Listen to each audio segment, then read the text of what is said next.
Bonsoir Monsieur Grandillon. Bonsoir Florian. Bonsoir Monsieur Grandillon. Bonsoir Jean. Ce qui me fait plaisir de vous retrouver. Bah oui, moi aussi.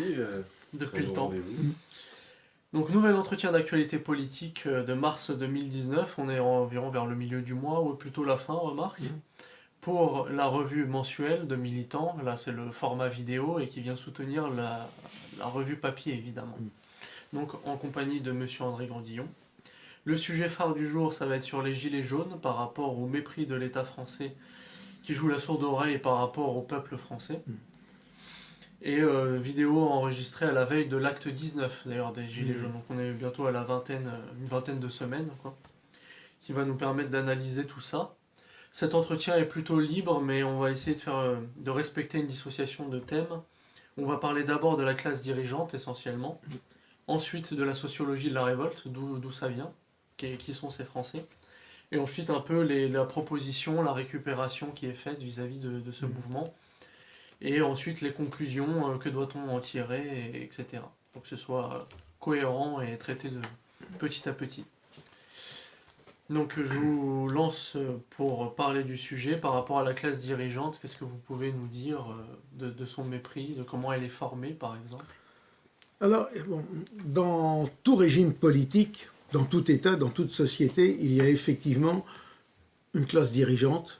Ce qui n'est pas forcément mauvais en soi. Ce qui est tout à fait normal, dans la mesure où une société, il faut la concevoir non pas à la manière républicaine, à la manière jacobine, à la manière, disons, moderniste, comme une succession d'atomes, de pixels qui sont gouvernés par une autorité au sommet, mais il faut la concevoir comme une entité vivante, une entité organique, constituée d'abord de la famille, et puis ensuite des régions, de la nation, de groupes de populations qui vivent dans des terroirs, qui vivent dans des provinces, qui sont donc enracinés, qui ont des liens sociaux par leur travail, par leur goût particulier, des associations, des liens culturels. Donc il faut déjà concevoir la société comme quelque chose d'organique. Alors effectivement, dans chaque élément d'organicité, vous avez des élites qui se dégagent, que ce soit dans les corps de métier, vous avez des artisans de qualité, des ingénieurs de qualité, vous avez dans les lieux sociaux, vous avez des élites intellectuelles, c'est ce qu'on appelait les notables dans le temps, ou les érudits locaux, enfin vous avez nécessairement des élites, au sens où l'élite, c'est une partie de la population qui est sa meilleure partie et qui joue le rôle de modèle en quelque sorte. On peut dire que d'une certaine manière c'est une émanation du peuple, même si... C'est une émanation du peuple dans ce qu'elle a de meilleur et qui, par son modèle, rejaillit sur l'ensemble de la communauté et lui permet à ce moment-là de s'améliorer elle-même. Mais en temps normal. En temps normal.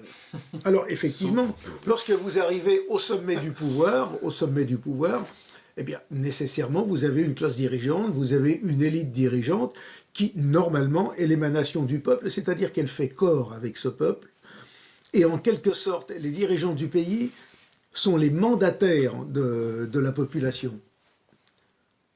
Voilà. Ouais, mais seulement voilà, enfin, je rebondis un petit peu sur votre discours. Hein. On a enlevé le mérite à l'école. Enfin, il n'y a plus de notes, il n'y a plus rien du tout. Enfin, alors on a enlevé le mérite. Là, pas dans les grandes écoles. Pas dans les grandes écoles. D'ailleurs, il y a un saut qualitatif qui se produit après le bac, puisque finalement, vous avez à ce moment-là une sélection qui se fait par les écoles que vous choisissez. Ah tiens, là, d'un seul coup, on remet. Bon, par exemple, il est de notoriété publique, enfin, ou il devrait l'être, que par exemple, si vous voulez entrer à Polytechnique, il vaut mieux aller à Sainte-Geneviève de Versailles, c'est-à-dire qu'on appelle Ginette. Vous avez beaucoup plus de chances de rentrer à Polytechnique que si vous allez dans une classe prépa de province ou de banlieue. Hein. Bon, il y a déjà toute une sélection par l'argent qui se fait dans notre régime. Alors, là, c'est une classe issue de la même technocratie. De la même technocratie, des mêmes milieux. Mais le gros problème, ce n'est peut-être pas tant cette sélection qui existe par l'argent, par les relations, par le milieu, qui, d'une manière ou d'une autre, a toujours existé et existera toujours.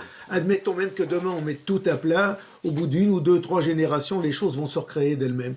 D'ailleurs, vous aviez un système comme l'Union soviétique, vous aviez une aristocratie, si l'on peut dire, communiste qui s'était créé. Vous avez la même chose en Chine, vous avez la même chose en Corée du Nord. Enfin, donc là, même l'Union européenne aujourd'hui, on se demande si elle ne peut pas faire un petit peu l'URSS. La France qui est un bel exemple aussi, en fait, de reconstitution de bourgeoisie. De reconstitution de bourgeoisie. Alors, la seule chose, c'est que si vous avez une classe dirigeante qui, par ses qualités, par sa culture, par sa formation et par son enracinement culturel, est l'émanation du peuple et est le porte-parole, le mandataire du peuple, les uns et les autres font corps.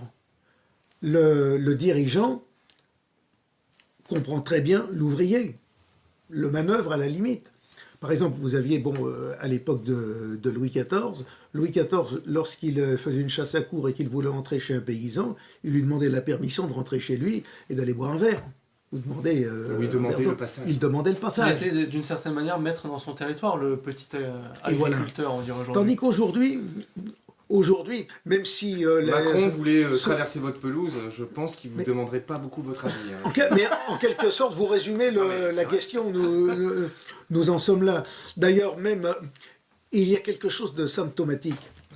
C'est que vous avez les dirigeants, même qu'on nous présente comme dictatoriaux, que ce soit Mussolini, que ce soit Hitler, que ce soit... Enfin, tous ces gens-là, soi-disant, qui étaient d'horribles personnages pour le peuple, eh bien, ils pouvaient circuler sans garde du corps.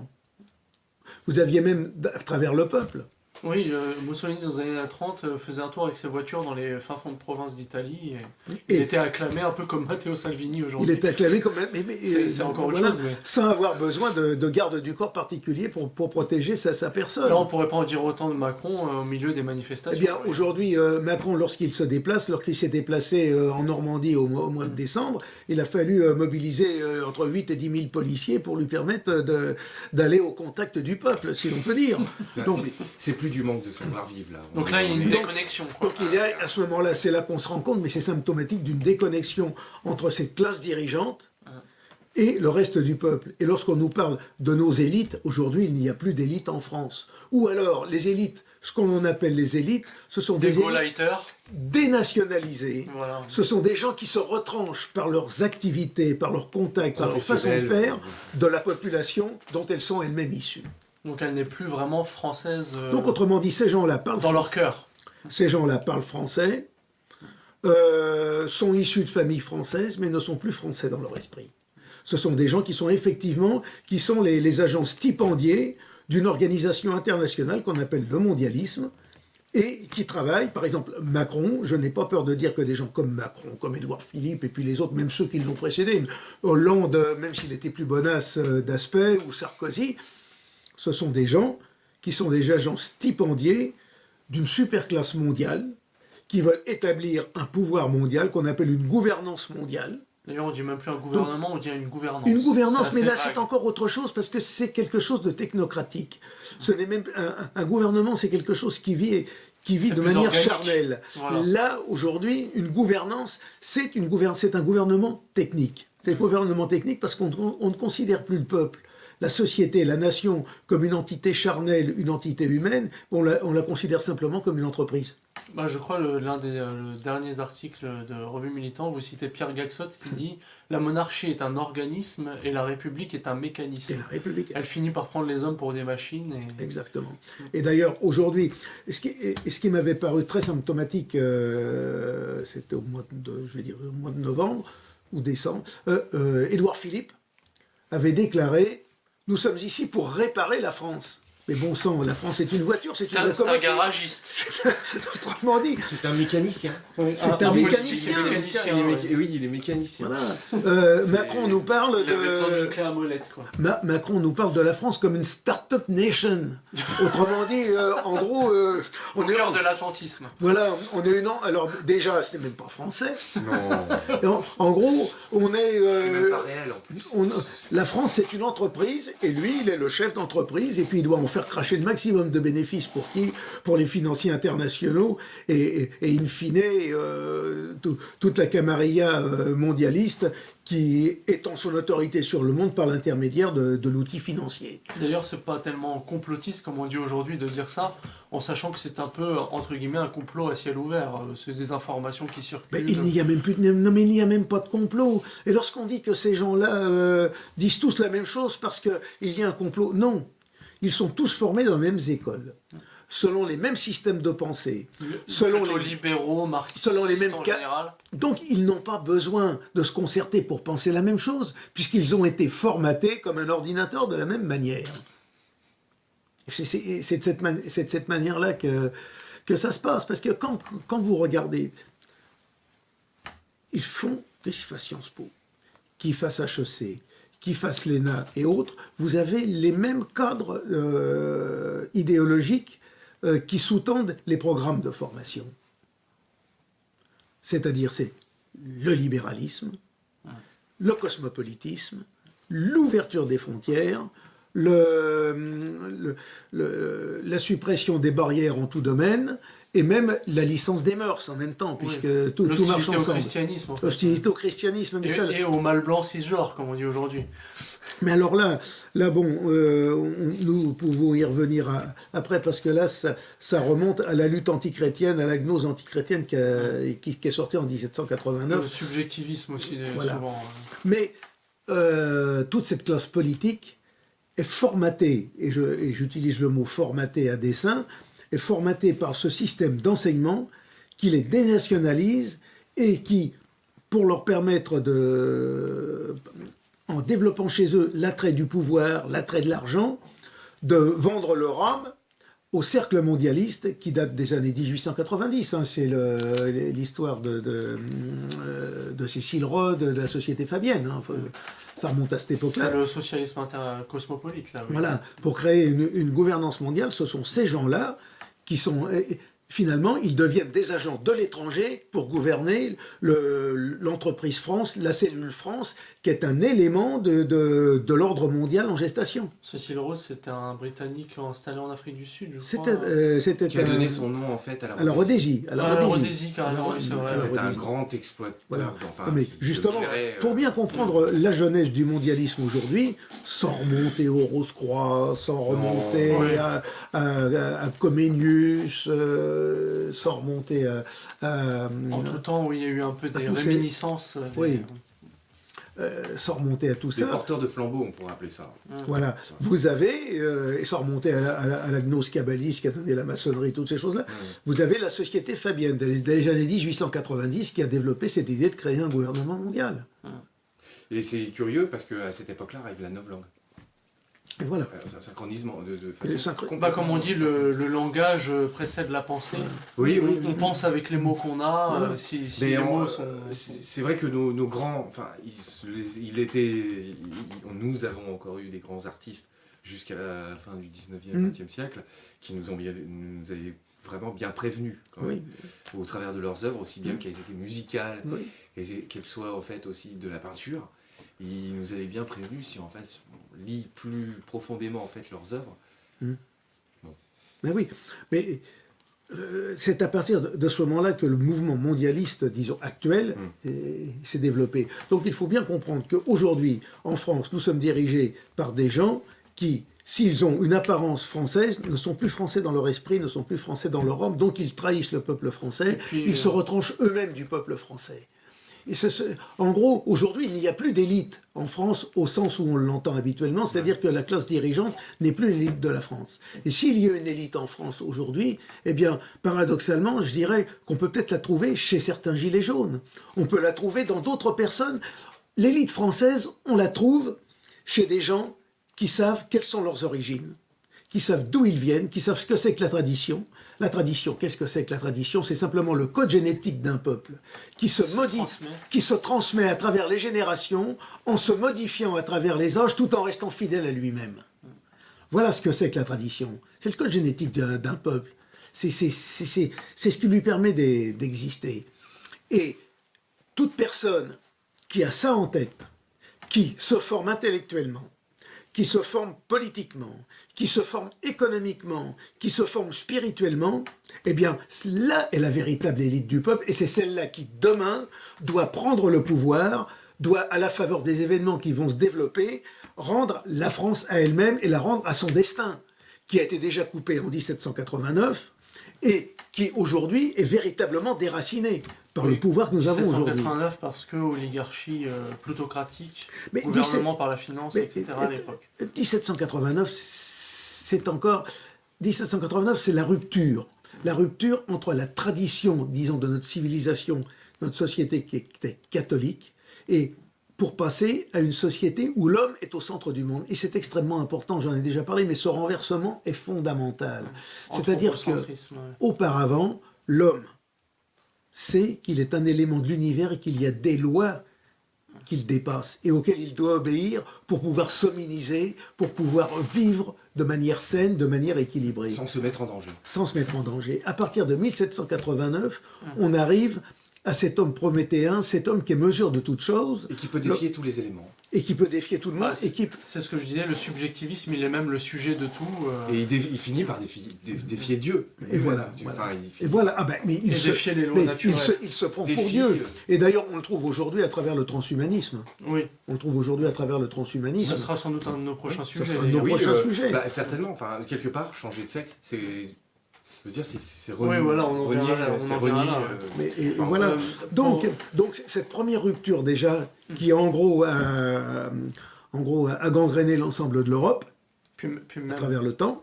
Puis même cette démocratie antidémocratique qui, à travers le traité de Maastricht, qui n'était pas accepté par les Français par référendum, l'a fait passer par les parlementaires à travers... c'est pas le traité de Maastricht, c'est la constitution européenne de Giscard d'Estaing, qui est le peuple l'ayant rejeté, refusé, a été passé sous forme de traité de Lisbonne par Sarkozy. Par Sarkozy, qui l'a fait passer par le Parlement, un Parlement godillot. Donc quand l'avis du peuple ne va pas dans le sens oligarchique, il est méprisé.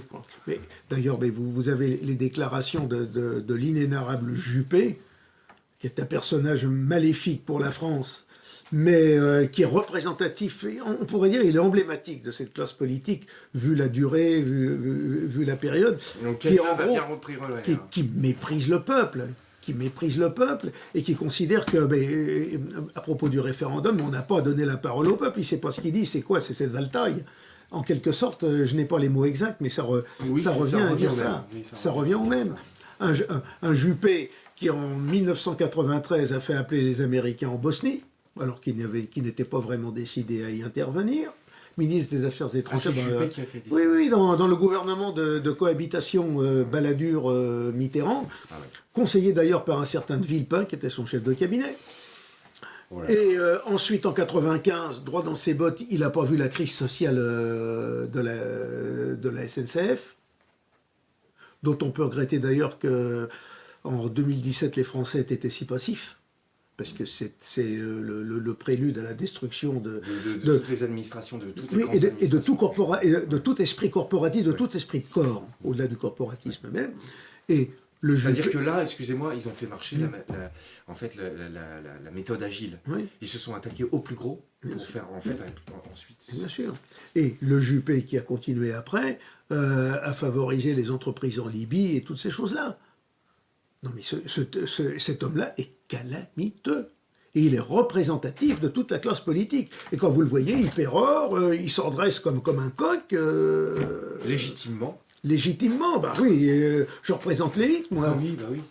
Voilà. Non. Vous dites aussi que cette élite blindée de diplômes est tout de même carencée par leur manque de pensée, en fait. Alors, mais oui, cette élite, elle est peut-être très bien formée techniquement pour gérer le système, mais seulement elle n'a aucune formation spirituelle, aucune formation historique, elle n'a la plupart du temps pas de formation philosophique, ou alors quand elle en a une, ce n'est pas la formation thomiste ou la formation aristotélicienne, je dirais même, c'est même pas la formation hegélienne qui quand même, à travers la logique hegélienne, son système de dialectique peut permettre de faire avancer la pensée.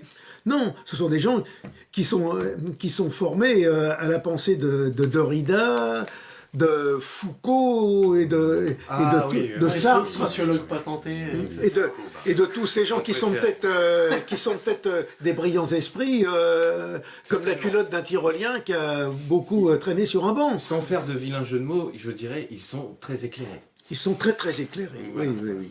Un jeu de mots maçonnique. Voilà. Donc non mais. Ces gens, donc aujourd'hui, il faut bien le savoir, il y a la France réelle. La France réelle, d'un côté, qui aujourd'hui est représentée,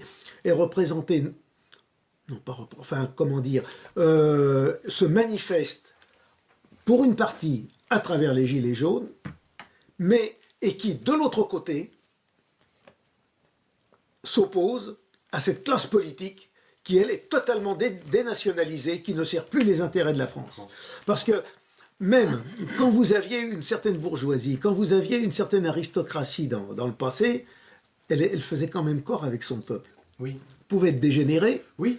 comme la haute aristocratie en 1789, mais elle faisait corps avec son peuple. Aujourd'hui, ces gens-là ne font plus corps avec leur peuple, ils font corps avec la finance internationale, avec les cercles mondialistes, avec le mouvement de Davos, avec le Bilderberg, avec tous ces organismes dont tous les Français devraient connaître l'existence. Et je dirais, ce n'est même pas du complot, c'est tout simplement avéré. Vous ouvrez n'importe quelle revue, si vous creusez un petit peu le sujet, mais ils ne se cachent même pas, tellement ils pensent que les gens sont stupides qu'ils ne comprendront pas. Oui, alors que c'est faux, on l'a vu tout à l'heure, vous voyez, en fait, maintenant, le grand public s'exprime de plus en plus. Alors, justement, ce qui les gêne énormément, c'est que avec les Gilets jaunes, les Français ont fait un chemin politique en 3 mois extraordinaire qu'ils n'avaient jamais fait en 20 ou 30 ans auparavant. Ça accélère la compréhension des choses, même si peut-être qu'ils n'ont pas tous les éléments clés. Ils n'ont pas... Alors, aujourd'hui, les gens, effectivement, les Gilets jaunes n'ont pas tous les... Et c'est ce que je voudrais dire. Les Gilets jaunes sont représentatifs du peuple français en ce sens qu'ils sont les premiers à sentir les méfaits de la politique antinationale, de la politique d'anti-France menée par le gouvernement d'anti-France, de leur république maçonnique et tenue par le magistère du judaïsme politique et de la finance internationale. Peut-être on va y venir un peu plus conséquemment après. Alors, si vous voulez, mais le problème est là. Pour juste terminer sur la première partie, je vois demain, à l'acte 19, l'État a mobilisé les sentinelles, ce qu'ils appellent les sentinelles, c'est-à-dire des mercenaires payés par l'État pour pouvoir contrôler ces manifestations, ces révoltes. Excuse-moi, c'est des militaires. Ce sont des militaires. Oui, je dis mercenaires parce que je suis pas sûr que ce soit une armée nationale comme à l'époque. Là, c'est vraiment des engagés. Mais les engagés, oui. Est-ce que... Et d'un autre côté, il y a un mouvement opposé aux Gilets jaunes qui font sans doute beaucoup moins de bruit, mais qui émane de la bourgeoisie, qui est quand même les foulards rouges. C'est-à-dire des gens qui manifestent de la même manière, peut-être plus pacifiquement, on comprend, ils n'ont pas d'hostilité au régime, et qui veulent, disons, maintenir le statu quo parce qu'ils ont un intérêt financier. Ça s'appelle les foulards rouges depuis quelques semaines. Oui, alors les foulards rouges, oui, j'ai vu leur manifestation. On peut dire qu'à la limite, c'est caricatural, c'est pitoyable. Ça s'accorde avec le dîner du CRIF, peut-être. Oui, ça peut s'accorder avec le dîner du CRIF et encore... Avec beaucoup de choses. Voilà, mais ce sont des gens qui n'ont absolument rien compris à la situation dans laquelle nous nous trouvons, qui se pensent totalement préservés de tous les problèmes qui affectent les Gilets jaunes. Alors qu'en cas de crise économique aggravée, ils sont concernés. Et en cas de crise aggravée, ils sont concernés. D'autant plus qu'il s'agit peut-être, en fait, si vous voulez, d'un piège psychiatrique, cette histoire de gilet de foulard rouge. C'est peut-être un accident psychiatrique, c'est-à-dire que... Non, mais je ris pas, c'est un accident psychiatrique, c'est-à-dire je vote pour quelqu'un, tu vois, je vote pour quelqu'un, je suis sûr de mon vote. Le jour où je vais voter, c'est un peu comme si on faisait une commission, qu'elle soit petite ou grande, excusez-moi. Et donc, c'est des gens qui engagent leurs responsabilités. Et donc, il y a des gens qui... Ils n'arrivent pas à revenir en arrière. Ils n'arriveront jamais à désengager leurs responsabilités. C'est impossible de s'accuser soi-même. Ils seront toujours en train de te dire, mais non, j'ai voté pour le bon, c'est sûr. C'est sûr. Alors que même les sénateurs sont opposés à Macron. Bien sûr. Là, oui. Mais là, c'est... Il y a un conflit interne. Alors là, c'est autre chose. Le conflit entre Macron et les sénateurs, alors, c'est lié au fait que, la présidence est gravement démonétisée, et qu'en plus les sénateurs ont aussi... ils représentent, disons, la classe politique traditionnelle, et ils ont un compte aussi à régler avec un personnage, en gros, qui leur a fait une entourloupe en se faisant élire en dehors des cadres établis et des ordres politiques. Mais chez les sénateurs, quelle que soit leur mentalité, quelle que soit leur façon d'être, ils ont du mal à supporter un personnage qui ne tient pas manifestement sa place et qui, en voulant protéger les travers d'un certain Benalla, se met lui-même en difficulté. Et d'ailleurs, il y a une grande légèreté à donner autant de pouvoir à un personnage, autant qu'on peut le présenter. Hystérique dès la campagne présidentielle, oui. Alors que finalement, il n'a aucun mandat, il n'a aucune autorité. Alors, il est sûr d'une chose, c'est que lorsque vous élisez quelqu'un, quelle que soit cette personne, vous élisez un nom, vous élisez un visage, mais vous ne savez pas l'équipe qui est derrière. Or, c'est l'équipe qui est déterminante. Et si vous avez un dirigeant qui lui-même à l'écoute d'un conseiller, et qu'il écoute que ce conseiller, eh bien le véritable dirigeant, ce sera le conseiller. On a toujours vu ça à tous les temps, que ce soit un roi, que ce soit un autre. C'est le conseiller qui a l'oreille du chef qui dicte la politique au chef. Et là, dans ce cas-là, Macron a fait confiance à ce personnage. Quand des rois, c'était un confesseur, des fois. Voilà. Ah bah, il valait mieux un confesseur. Et même le fou du roi. Qui pouvait être plus avisé qu'un secrétaire. Et qu'un secrétaire. Et là, aujourd'hui, effectivement, tout a été fait pour protéger Benalla, pour essayer de dire pas de vague. Manque de chance. L'affaire a été tellement mal organisée que le Benalla tellement aussi peu contrôlable et lui-même un personnage un petit peu agité que tout a volé en éclats. Et puis il y a une légèreté, donner des passeports comme ça à n'importe qui, ça ne se fait pas. Ou alors sauf si on est dans une république bananière. Ce qui doit être d'ailleurs le cas de la France depuis un certain nombre d'années. En France, on dit une république fromagère. Oui. Bananière, c'est pour les colonies. Elle est devenue bananière à partir de Sarkozy. Elle était fromagère avant. Elle était fromagère, maintenant elle est bananière. Sous Chirac, elle était fromagère. Donc passons à la deuxième partie. De toute façon, peut-être qu'on continuera encore des réflexions vis-à-vis de la classe dirigeante au détour d'une phrase, c'est pas interdit. Donc sociologie de la révolte. Pour contextualiser, le début des Gilets jaunes, ça a été surtout par rapport aux taxes carbone, etc. Mais finalement, ça a été rapidement plus large que ça. Peut-être la désindustrialisation, on peut citer plein de choses, tout ce qui ne va pas de toute manière. Et est-ce que vous pouvez décrire un peu d'où vient cette réaction, bien qu'elle est populaire, on sait bien. Et puis les quelques leaders qui ont été affichés, donc c'est Drouet, Nicole et Rodriguez. Le troisième, bon, il a un passé plutôt communiste, mais les autres ont voté Front National aux deux tours. Ils sont plus discrets maintenant à ce sujet-là. Et on sent bien que c'est un peu l'échec du marinisme qui a fait prendre conscience à certains de se dire ça passera par autre chose que les urnes. Certains disent par les burnes. J'allais même incorporer de l'alliomarinisme. Oui, puis c'est la cage aux folles aussi. En plus. Oui, le Front National, c'est pareil, du point de vue de la morale et du point de vue de l'ordre traditionnel, n'est absolument pas exemplaire, il est plutôt dans le style décadent du moment. Il ne tranche pas de la situation, c'est terrible, alors que c'est ce qu'on voudrait. Le Front National, c'est comme à McDonald's, en fait, on veut un employé du mois et puis le reste. Alors que c'est le parti qui est censé être le plus proche des patriotes en général. Oui. Donc sociologie de la révolte, si vous pouvez décrire un peu. De la révolte. Alors effectivement, bon, la société française, mais les sociétés européennes sont dans le même cas, mais la société française elle-même, par disons le génie du peuple français, fait qu'elle est beaucoup plus réactive aux problèmes qui peuvent se poser par une déstabilisation du pays. Que veulent les Français? Ils veulent tout simplement avoir du travail, vivre dans leur pays, dans leur terroir, matériellement avoir leur famille, sans entrave, vivre. Bon. À quoi assistons-nous? Nous assistons à deux phénomènes. D'un côté, une augmentation, mais disons dictatoriale, écrasante, de réglementations multiples. Elle était fiscale en tout premier lieu. Et de l'autre côté, ça c'est communiste pour le et de l'autre côté, surtout, des augmentations de fiscalité et une dégradation des conditions de vie et du pouvoir d'achat. Oui, on voit des familles qui donc n'ont plus la possibilité de chauffer leur maison, voire de nourrir les enfants, il faut se resserrer un peu la ceinture. Je peux vous dire que des retraités qui peuvent plus offrir de cadeaux, machin.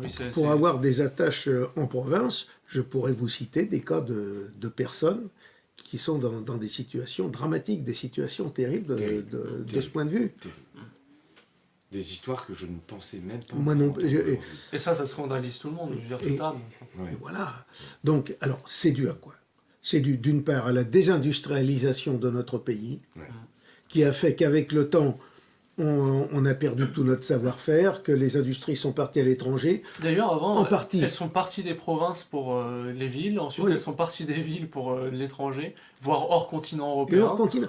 Alors, il y a eu tout ce problème d'ouverture des frontières qui a fait qu'on a délocalisé les productions, en partie parce qu'on a ouvert trop vite les frontières, en partie aussi parce que chez nous, on a refusé de mécaniser pour conserver le maximum d'emplois, qui aurait permis, même si on licenciait du monde, de maintenir les populations. Et aujourd'hui, d'ailleurs, en refusant la robotisation qui se passe, on se prépare encore à des lendemains encore plus difficiles. Ouais, Parce que si on ça, c'est intéressant, parce que la robotisation, les gens en général sont très hostiles, les Français surtout sont très hostiles. Mais oui, mais il faut comprendre une chose. Si vous êtes hostile à la robotisation aujourd'hui, eh bien certes, vous allez détruire des emplois, mais vous allez en détruire moins que si vous refusez la robotisation qui va augmenter les coûts, qui va rendre notre économie encore moins compétitive et qui va complètement... Par rapport à l'échelle du monde, Je crois savoir qu'un des premiers restaurants au monde, c'est équipé d'un robot serveur. Ça y est, c'est fait. Ça y est. Donc c'est-à-dire qu'un restaurateur pour environ 300 000 euros, il peut acheter en fait un employé robotique qui va bosser toute la journée. En fait, donc il y a ça, donc une grosse erreur de ce point de vue-là. Le Japon et l'Allemagne sont beaucoup moins hostiles à ce genre de projet, même les États-Unis. Et même s'ils auront de la casse sociale, elle sera moins grande que chez nous, tout simplement parce que nulle part, on ne peut refuser de bloquer le progrès technique ou technologique. Un progrès technique, ça doit s'adapter, on va dire. On l'adapte à la société, mais on ne peut pas le nier et le refuser. Si vous le refusez, c'est un déni de réalité. Et malheureusement, en France, beaucoup trop d'esprits sont bloqués là-dessus. C'est comme rejeter le tracteur pour garder une pioche, enfin... voilà, c'est évident que ça facilite la vie. Là, c'est encore autre chose. Rejeter le tracteur, si on n'avait pas la politique productiviste, on pourrait à la limite... C'est vrai. Avec des choses. Oui, il y a aussi un mode d'esprit. Mais là, c'est encore une autre politique à mettre en place. Mais ça, c'est encore un autre problème. Il ne faut pas prendre l'homme pour une machine. Quoi. Mais alors, à ce moment-là, il faut penser à l'État nationaliste qui sort du système actuel. Mais ça, c'est autre chose. Pour l'instant, on reviendra dans les conclusions, d'ailleurs. C'est de l'imposible. C'est du domaine de l'impossible. C'est du domaine de l'impossible dans le cadre actuel, mais c'est tout à fait réalisable. C'est tout à fait envisageable. D'ailleurs, il y a des agronomes, des économistes qui ont travaillé là-dessus en montrant que c'est tout à fait valable, mais à condition qu'on n'ouvre pas les frontières de manière inconsidérée. Et donc, Vous avez la deuxième raison des problèmes chez nous, c'est l'euro. Oui. L'euro est une monnaie allemande. L'euro, c'est une monnaie allemande. Parce que d'ailleurs, quand on a converti les monnaies nationales en euros, en gros, il fallait on se retrouvait avec un Deutschmark. 2 euros pour 2 Deutschmark pour 1 euro, tandis que le franc c'est 6,55. Oui, c'était ça. Du coup, c'est pas cohérent. C'était un Deutschmark. Est-ce que l'écu de Charlemagne était aussi incohérent? Non, mais c'était autre chose. Aujourd'hui, il faut bien voir une monnaie unique, puisqu'on aborde en quelques mots la question. Lorsque vous créez une monnaie unique, à ce moment-là, vous avez obligatoirement, à terme, une unification du territoire en termes d'économie sur lesquels s'impose cette monnaie. Ah oui, parce que si la valeur n'est plus la même, elle ne peut plus s'imposer. Autrement dit, ce qu'il faut, c'est que les parties les plus riches de la zone monétaire transfèrent leur richesse aux zones les moins développées. Oui, en fait, il faut une égalité des territoires pour unifier. Voilà. C'est ce qu'on appelle une union de transfert. Ça veut dire que les Allemands doivent accepter le fait de payer un peu pour le reste. Donc les Allemands doivent transférer une partie de leur richesse entre autres. Même la France, finalement, oui. Ils le refusent. Donc ça ne peut pas fonctionner. Or, aujourd'hui, l'euro est un marque sous-évalué. Tandis que l'euro est un franc surévalué. Oui, que dirait-on de la peseta ou de la lire italienne? Oui, là c'est le sous-sol. Donc aujourd'hui, l'euro, cette monnaie unique, même si elle a des commodités pour circuler à travers l'Europe, est une monnaie qui asphyxie l'économie française et qui développe, qui stimule plus que jamais l'économie allemande, ce qui crée des balances extrêmement différentes. Et quand on nous parle de monnaie unique, il faut bien voir une chose, c'est que les taux d'emprunt en euros sont beaucoup plus faibles en Allemagne qu'ils ne sont en France et encore plus en Italie ou en Espagne. Donc ce sont des monnaies tout à fait différentes. Malgré que c'est euro. Voilà. Donc aujourd'hui, les problèmes de la France viennent de cette mondialisation accélérée qui s'est faite n'importe comment, de ce refus de mécanisation qui nous a amené d'ailleurs toute l'immigration dans les années 70. Il ne faut pas oublier qu'on a refusé de mécaniser en France, ou d'augmenter les salaires des Français, et on a fait venir des immigrés qu'on a traités comme des gens corvéables à merci. Oui. Bon. Et ensuite, aujourd'hui, on refuse la robotisation, et à terme, on se prépare des problèmes encore beaucoup plus graves. Ouais. Ensuite, il y a eu effectivement ce développement, donc la France, une économie de services. J'ai entendu ce Fabius de services qui avait dit une stupidité, mais c'est une crétinerie absolue en 2004, en disant il pérorait à la télé, comme ces gens-là savent le faire, cette super classe dénationalisée, sait le faire. Vous comprenez, la France est une société post-industrielle, etc., etc. Non, vous ne pouvez avoir qu'une société de service que si vous êtes au service de quoi? De l'industrie, de la société productive. Que de la société productive. Ça ne suffit pas. Et ça ne suffit absolument pas. Donc vous avez tous ces problèmes-là qui détruisent la société française. Et alors, en particulier ces classes moyennes blanches. Donc, cette classe moyenne blanche. Et prolétaires, oui. Et ce qui se passe, c'est que juste un point d'histoire. Vous avez aujourd'hui, ça a disparu puisque c'était Arcelor, c'était racheté par Mittal et autres. Mais si vous remontez à l'origine, vous aviez la société des forges de Châtillon, Châtillon-sur-Seine, la Haute-Marne, au début du 19e siècle, était la zone sidérurgique la plus importante de France. Voilà. Après, parce qu'il y avait les bois, les forêts et autres. D'ailleurs, vous avez encore une usine Arcelor, ou Mittal, à Sainte-Colombe, à côté de Châtillon-sur-Seine. C'est un reliquat. Bon, après, ils ont fusionné avec les forges de Commentry, Montluçon, vous aviez des usines. C'était coté, toutes ces sociétés-là. Après, ça s'est regroupé dans les différentes usinors, etc., après Arcelor et autres. Mais progressivement, il y a eu un déséquilibre du terroir français en termes d'économie, d'industrialisation. Et aujourd'hui, qui est touché en premier? Eh bien, ce sont ces zones qu'on dit aujourd'hui de province, de campagne, qui perdent leurs services publics, qui perdent leur population.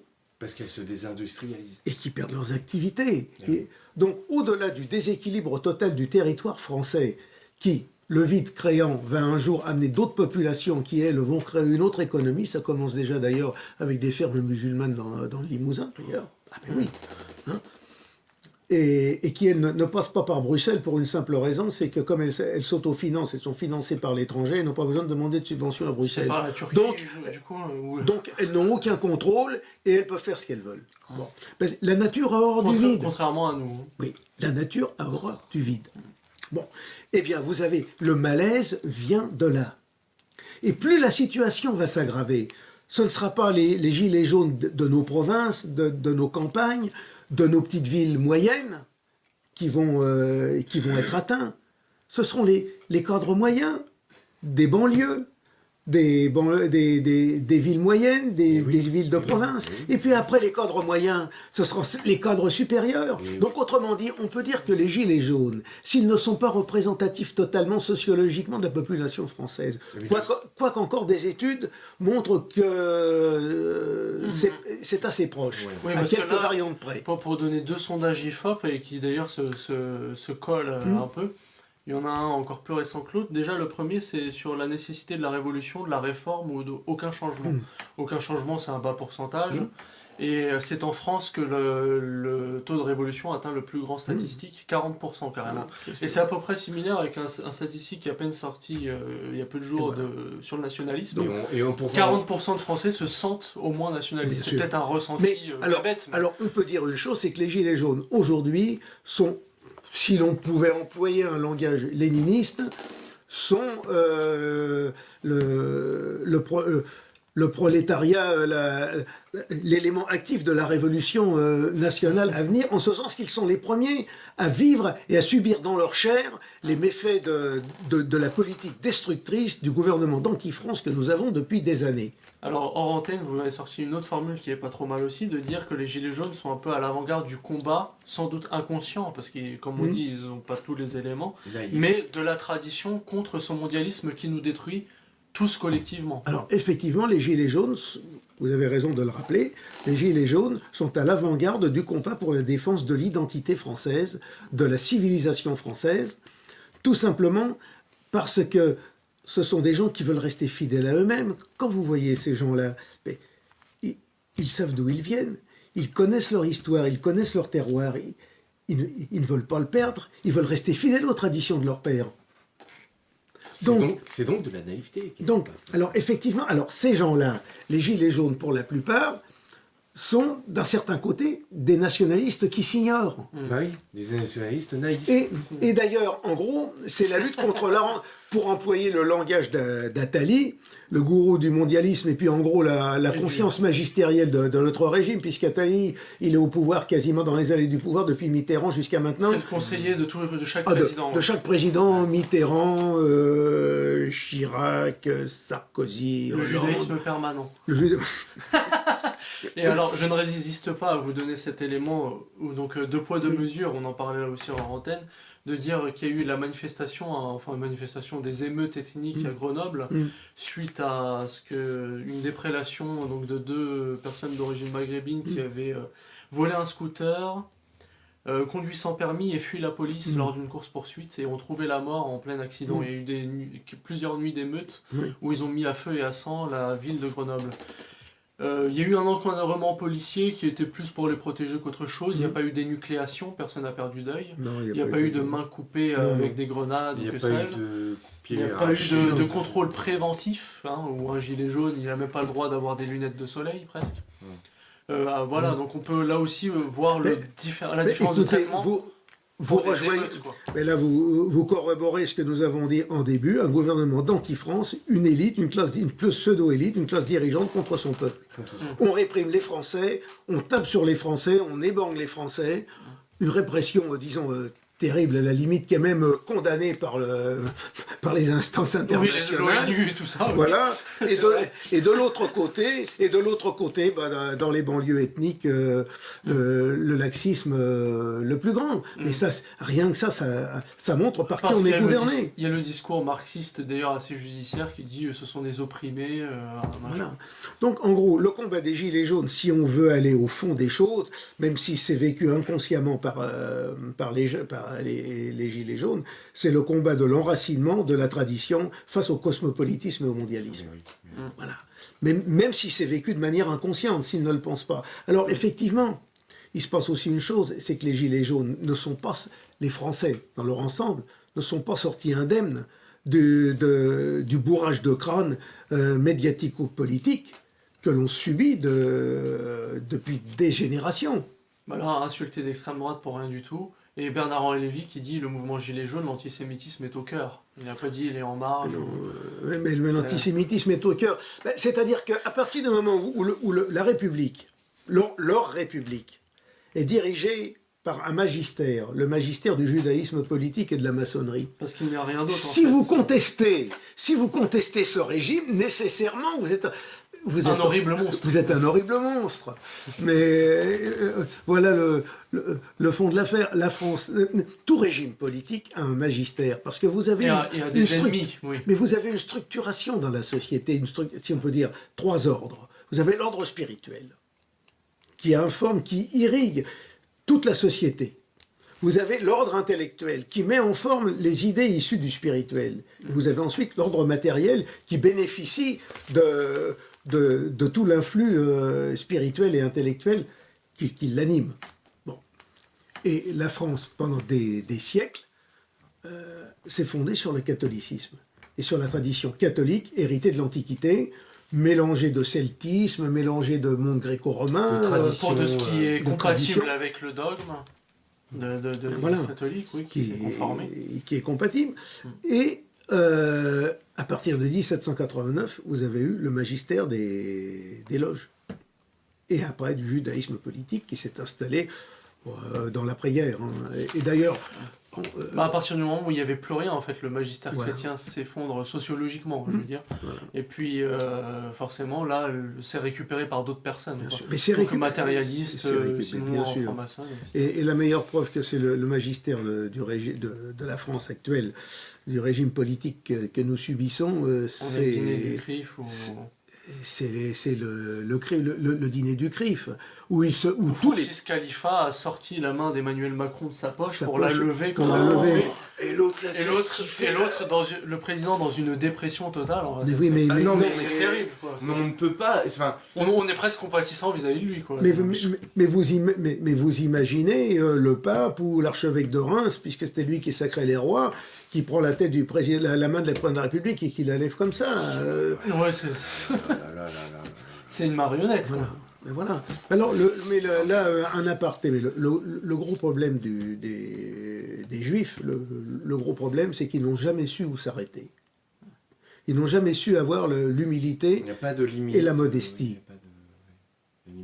Et à la fin, d'une manière ou d'une autre, ça finit mal pour eux. Mais Bernard, c'est pas moi qui le dis, c'est Bernard Lazare. Oui, j'ai presque envie de leur donner un petit coup de main. Juif. J'ai presque envie de leur donner un petit coup de main sur ce coup-là. C'est comme quand on a une martingale au jeu et qu'on ne peut pas s'arrêter parce qu'on croit qu'on va gagner encore 1000, 3000, 4000. Comme au poker. Voilà, et puis il arrive un moment. Et puis on se retrouve les mains vides et puis c'est terminé. Et voilà. Oui, le gagneur accepte parfois de perdre, quoi. C'est pour ça qu'il joue. Ou alors on le force à lui faire comprendre qu'il a perdu. Alors aujourd'hui, effectivement, vous avez les Gilets jaunes qui sont à l'avant-garde, de la révolte du peuple français parce qu'ils sont les premiers à ressentir les effets du délitement de notre société. Ouais, toujours est-il qu'ils incarnent cette crise profonde, en fait. C'est Ils incarnent cette révélateur. crise profonde. Comme alors vous dites, maintenant, il restera après, ultérieurement, à structurer le mouvement. Mais ces gens-là, pour l'instant, en sont au stade de la révolte et de la prise de conscience. Nous sommes entrés dans un processus révolutionnaire. Et quand on voit aujourd'hui toutes les émeutes, comme il y a eu au Fouquet's, qu'elles aient été laissées développer par le gouvernement. Oui, parce qu'on imagine des policiers qui ont agi, je crois qu'il y en a un qui a oublié d'enlever son brassard. Et voilà, tout ça. oui. Et puis quand on voit les images que personne ne réagit pendant qu'ils sont en train méthodiquement de tout casser dans le restaurant... Oui, ou alors... Oui, normalement ils auraient dû perdre un œil, là, ceux qui ont cassé la... Non, mais de toute façon, dans ce cas-là, il n'y a que deux solutions. Ou bien on les a laissés faire pour montrer les images en essayant de monter les Français contre les Gilets jaunes, ou alors franchement on a un gouvernement de bon à rien, d'incapable. Oui. Dans les deux cas ça va mal. Oui. Dans les deux cas de toute façon ça va mal. Mais cette révolte ébranle la scène politique. L'État et les médias ont été obligés de tenir compte des Gilets jaunes, ils n'ont pas pu faire comme si ça n'existait pas, c'est impossible, d'une part, et que ça appelle un peu leur procès, quoi. C'est ça qui les dérange, qui leur fait peur. La classe politique aujourd'hui est totalement dévaluée. Alors comme je dis, on est dans un processus révolutionnaire, on en est à la phase de la prise de conscience du développement. Après peut-être que des hommes du peuple viendront et feront des propositions, peut-être, mais ce sera des gens du peuple. Ce sont des gens du peuple, mais ce qu'il faut, comme je dis, il faut qu'il y ait une élite du peuple qui se dégage, des gens qui soient formés politiquement, économiquement, spirituellement, une véritable élite, mais qui soit le mandataire du peuple. Le mandataire du peuple.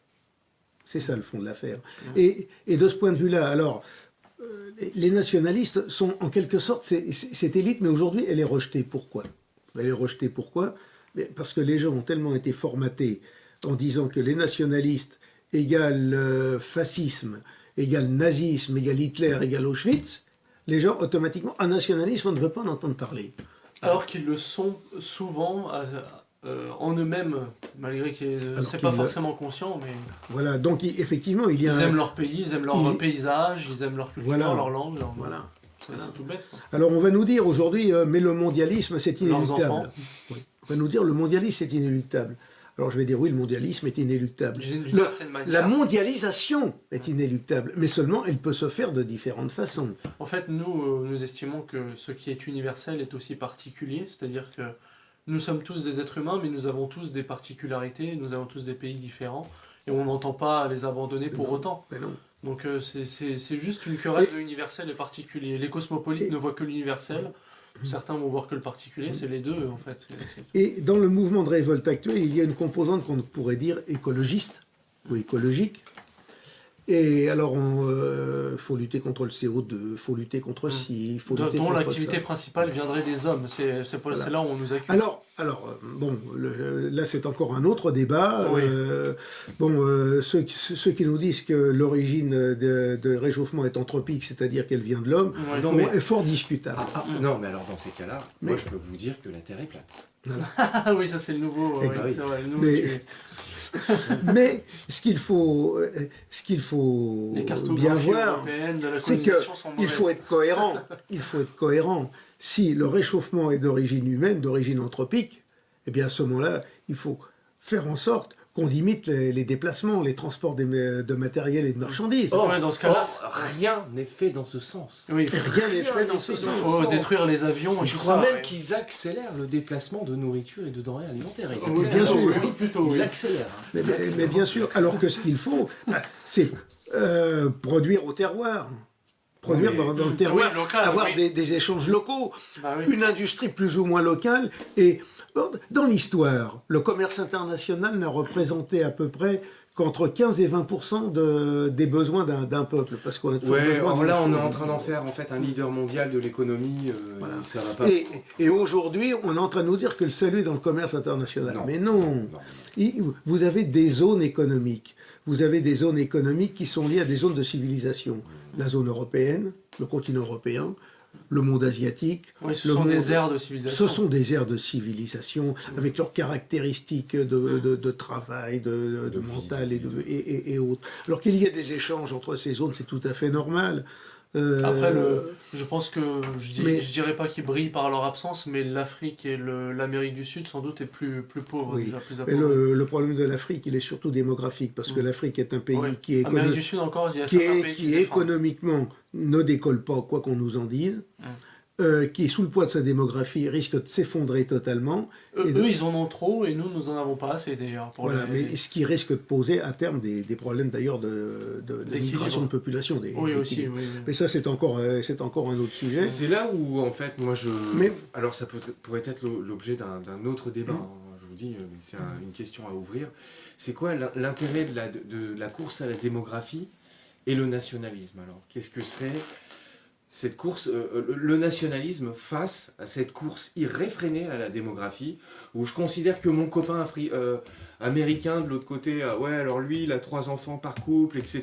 Et alors donc moi j'en ai un et demi, ah bah non, je suis plus dans la course économique parce que j'ai Non, un enfant et demi. pour se développer, il faut quand même avoir 3, ouais, Oui, au nous, minimum. aujourd'hui, de toute façon, le problème, c'est qu'on n'a plus de renouvellement de nos générations. Ouais, pour nous, c'est notre problème. Bon, ouais. c'est le problème majeur. Alors, dans un premier temps, on peut effectivement remédier à ça sans importation de main-d'œuvre.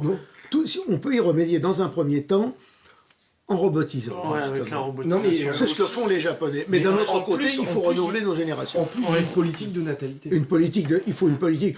Mais là, ça comme le rappelle, font les Vichy, Russes, comme le ça rappelle le régime de Vichy. Oui, mais attention. non, mais là, justement, il faut que les cerveaux se ouais. désembuent, se Je crois que nettoient. je crois que surtout ce c'est un bourrage de immense. crâne. Moi, je veux vous dire, franchement, hein, le fond de ma pensée, cette course à la natalité en fait est un immense mensonge. Mm. Parce que s'ils en prenaient vraiment soin et qu'ils faisaient les choses, qu'ils enclenchaient les actions déterminantes les unes après les autres, au bout de 4-5 ans, on a complètement redressé le nez de la natalité. Bah, je Et, crois que c'est 5 enfants et qu'il faudrait statistiquement pour renouveler à l'échelle du continent européen Oui. par femme européenne. Oui. Mais le truc, c'est que même si on le fait, ça serait bien de le faire, mais entre-temps, on aura perdu du poids mondial de toute façon. On aura perdu du poids mondial, mais on peut perdre du poids mondial économiquement ou même Mais on va démographiquement le perdre, Oui. c'est ça, Mais- on va le perdre. si on a la conscience de ce que nous sommes, Hum. culturellement, civilisationnellement, ethniquement, On se défendra eh beaucoup bien, mieux. on se défendra beaucoup mieux, et c'est Mm. comme ça qu'à terme, on peut redresser les choses. Même moins Parce que de- la première frontière, elle est dans l'âme, elle est dans Oui, l'esprit, oui, plus que physiquement. elle est ouais. dans la conscience Ouais. de ce que l'on est, plus que dans des barrières ou autres. Et aujourd'hui, le problème, c'est que les gens perdent confiance en eux et qu'il y a en Europe une grande crise de confiance des Blancs, des peuples européens en eux-mêmes. Bon, après, Et il y a l'identité aussi. Et des Et il y a la réaction populiste qui vient un peu incarner cette réaction, le fait que ça revienne un peu. Alors effectivement, vous avez les gens, quand ils manifestent et autres, en gros c'est un grand crime, on ne veut pas mourir, on est là, on veut continuer. Donc qui vient des ruraux en bonne partie, même périurbains aussi. Périurbains. Plus que les villes. Parce que ce sont des gens qui ont encore un contact avec la nature, avec le terroir, avec l'enracinement. C'est d'ailleurs pour ça que dans les théories économiques qu'on enseigne dans leurs écoles supérieures, on vous dit il faut la mobilité des gens, et on peste contre le fait que les Français ne veulent pas bouger, veulent rester dans leur région. Ne veulent pas se déplacer, ne veulent pas faire comme les Américains, partir de la côte Est pour aller à la côte Ouest, en passant par le Montana et par l'Arizona. Eux, ils ont pas une identité aussi mais c'est pas la même chose. que nos provinces. Mais on voudrait transformer les Français en nomades. En nomade. Or, ce n'est pas le cas. Et encore, le nomade, comme j'avais dit une fois, le nomade est quelqu'un qui est enraciné en ce sens qu'il se déplace et il s'installe. Oui.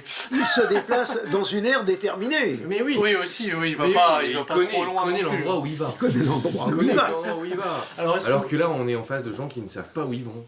Pour passer ensuite au prochain thème, est-ce qu'on peut faire un petit parallèle entre Gilets jaunes et Sainte Ligue? Bien évidemment, les Gilets jaunes actuellement sont le fruit de notre société, sont déchristianisés. Ils vont pas à la messe traditionnelle Saint-Pie V, on est d'accord. Mais est-ce qu'on peut faire un petit parallèle, puisque c'était du temps de la royauté, et là où il y avait une opposition par rapport à Henri IV, qui était trop favorable au protestantisme, et bien la Sainte Ligue menait différentes révoltes jusque dans les villes, jusque Paris, et même les provinces. Il y avait des milices populaires, et même une administration parfois judiciaire où ils récupéraient des éléments un peu contre le royaume pour ces gros désaccords. C'est un peu une révolte populaire en ce sens. En ce sens, effectivement, oui. Il y a toutes choses égales par ailleurs, il y a un parallèle à établir entre le fait que c'est le philum du peuple, le fond du peuple, qui refuse toute compromission qui pourrait mettre en danger ce qu'il est en lui-même, ce qu'il a hérité de ses pères, et ce qu'il veut continuer à perpétuer. Après, c'est une analogie, donc ça vaut ce que ça vaut. On dit c'est pas mais parfait. Ça vaut ce que ça vaut. C'est un peu comme dire Jean-Marie Le Pen et Poutine, c'est à peu près la même politique pour leur pays. Oui, c'est une analogie. Mais c'est refuser de perdre son âme, c'est refuser de perdre une partie de soi-même, c'est refuser d'être dépersonnalisé. Et après, pour garder un petit esprit critique, est-ce qu'on peut dire que ces familles qui se plaignent sont tout de même pas imbus du matérialisme qu'on leur a vendu, malheureusement un petit peu complices de ce qui leur arrive, parce que souvent il y a dans les ménages je sais pas, un écran plat dans chaque pièce, etc. Et finalement ces gens qui ont un peu, pas gaspillé leur argent, mais oui, utilisé à forte raison, finalement se rendent pas compte qu'ils ont un peu conduit à ce qui leur arrive en partie. Là c'est bien facile lorsque on vous attire avec plein de lumière et que vous alliez voir les lumières, et puis après en vous accusant de vous en être approché trop près. C'est vrai, ils le font avec les voitures d'ailleurs. Il y a des publicités à foison pour dire achetez-vous une voiture, et ensuite ils vous accusent en disant vous polluez la terre. Voilà. Mais de toute façon, dans l'État où la pseudo-élite française, la classe dirigeante anti-française, a mis la France dans le moyen des transports, en province, vous ne pouvez plus vous déplacer autrement qu'avec votre voiture. Oui, ils ont même à ce niveau-là, au niveau progrès technique et matériel, ils ont détruit. Bien sûr.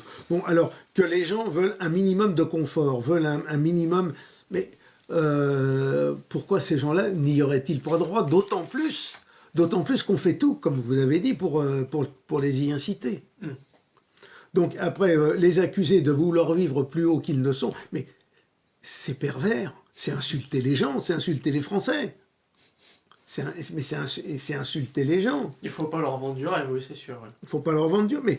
Mais de toute façon, quand vous regardez vous avez toujours partout, vous avez des excités, vous avez des abrutis, mais dans toutes les exaltés, mais dans toutes les catégories sociales. Hein. Oui, la seule chose, c'est qu'il y en a, ils vont jouer leur rôle d'exalté de manière très bourrue, et puis d'autres, ils vont vous le jouer en levant le petit doigt. Mais c'est la même chose. Hein. C'est vrai que pour le progrès technique, après, les Français un peu prolétaires ont plus de... Mais les gens le prolétaire, comme vous dites, le français de base, il a beaucoup plus de bon sens que vous ne pouvez l'imaginer. Il sait très bien les choses. Malgré le développement intellectuel, pas forcément ce n'est pas encadré. Le développement intellectuel, c'est le développement. Ils ont le bon sens. C'est pas le développement intellectuel, c'est le développement, disons, de la formation culturelle, universitaire. Mais le fond du bon sens, il y est. Le fond. Est-ce que vous pensez que des gens comme Macron et Juppé, par exemple, pour reprendre toujours ma tête de turc préférée, ont du bon sens? Je ne pense pas. S'ils avaient du bon sens, ils ne mèneraient pas la politique insultante et destructrice qu'ils menaient. La politique de mépris, ça se retourne contre soi. C'est une contre-définition de la franc-maçonnerie, ce qu'on est en train de dire. Voilà. C'est une contre-définition. Voilà. C'est vraiment des gens qui les gens de nos provinces, parce qu'ils sont en contact avec le réel, parce que bien souvent, eux-mêmes, ils travaillent de leurs mains, ils cultivent encore leur jardin, ils vont à la chasse, ils font différentes choses. Alors ça donne un contact. Ça, c'est vraiment très grave. Eh bien, ce sont des gens qui, par nature, ont beaucoup plus de bon sens que quelqu'un qui passe son temps à tenir un porte-plume ou à gratter sur un ordinateur. Même au fin fond du Limousin communiste, les chasseurs que j'ai côtoyés, pourtant sans doute en bonne partie déchristianisés, faisaient référence à Saint-Hubert. Et bien sûr. Non, mais c'est à partir de ces gens-là. Vous savez, vous avez beaucoup de gens de nos provinces qui réussissent très bien à l'école, mais qui ne poursuivent pas d'études supérieures parce qu'il faut partir dans les grandes villes. Oui, parce qu'en plus, parce que ça coûte cher. Il y a des moyens. Et parce que, par atavisme, on continue la profession des parents. Mais ce sont souvent des gens qui sont des gens très loin. Et qui pourraient aller très loin et qui sont des gens humainement de grande valeur. Mais bien sûr. Et alors aujourd'hui, effectivement, ils se révoltent, ils en ont assez, ils en ont marre. Alors maintenant, ce qui importe, c'est qu'effectivement, ils arrivent à comprendre qu'il faut s'organiser. Et qu'il y a un droit naturel. Qu'il y a un droit naturel. Et puis, avec Jean, on ne doit pas avoir beaucoup de diplômes, mais enfin, on comprend les choses. On en a le minimum.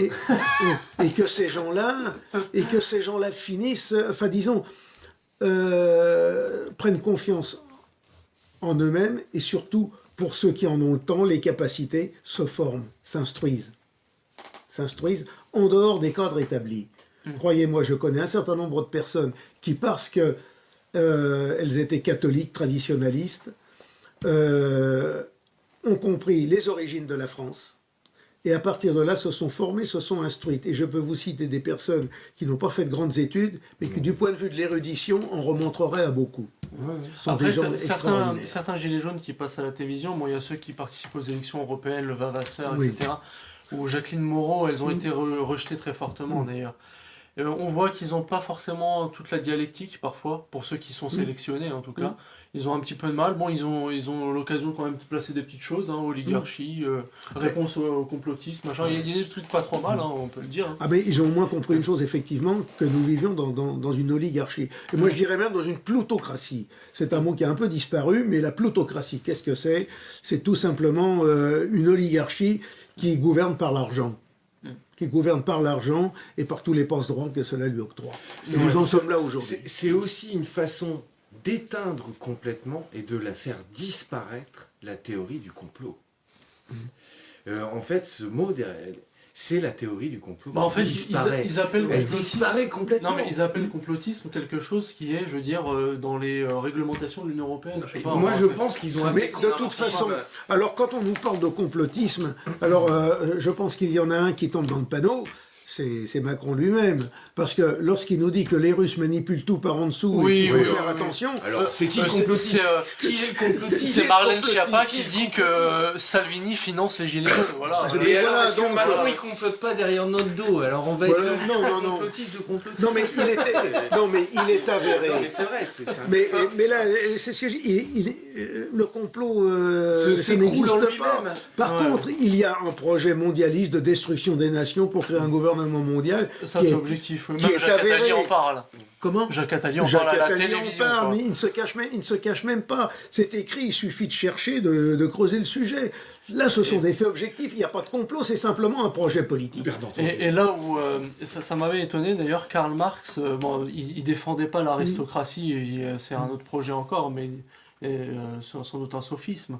Mais il disait l'aristocratie, la différence avec la bourgeoisie, donc cosmopolite, etc., c'est que pour son bien propre, elle est comme obligée de faire fructifier ce qui est en bas de chez elle. Voilà. Donc un artisan qui a sa société est obligé d'être avec les paysans en bas chez lui, etc. Mais une société, c'est un corps.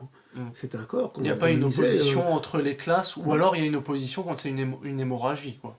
Comme aujourd'hui, en effet. Voilà. Là, on vit une hémorragie. Et, c'est là qu'on se... excuse-moi, Florent, Je de t'en prie. couper. C'est là qu'on se rend compte des dégâts épouvantables que la Révolution française en fait a amené en détruisant les corporations. Parce qu'aujourd'hui, on serait c'est en la loi face... Le Chapelier, Et si oui, les gens veulent se on renseigner. serait en face d'une administration qui serait en ordre et qui serait établie et qui pourrait remettre de l'ordre. D'ailleurs, Le Chapelier, en pleine constitution, en plein gouvernement, il affirmait qu'il n'y a aucun lien entre population et État, il faut tout détruire. Mais c'est tout simplement transformer les gens un petit peu comme les pixels d'un écran D'une image, de télévision. Oui. C'est-à-dire des petits points particuliers qui forment un ensemble sans lien entre eux. La société telle qu'on nous la présente actuellement, c'est ça. Une société, non, c'est un ensemble organique qui vit, qui a ses réseaux sanguins, qui a ses organes. Voilà. Donc on passe à la troisième partie sur la proposition un peu officielle des Gilets jaunes et la récupération médiatique qui est faite. Donc j'ai un petit peu parlé du côté ceux qui veulent participer aux élections européennes, qui veulent une représentation auprès du système, etc.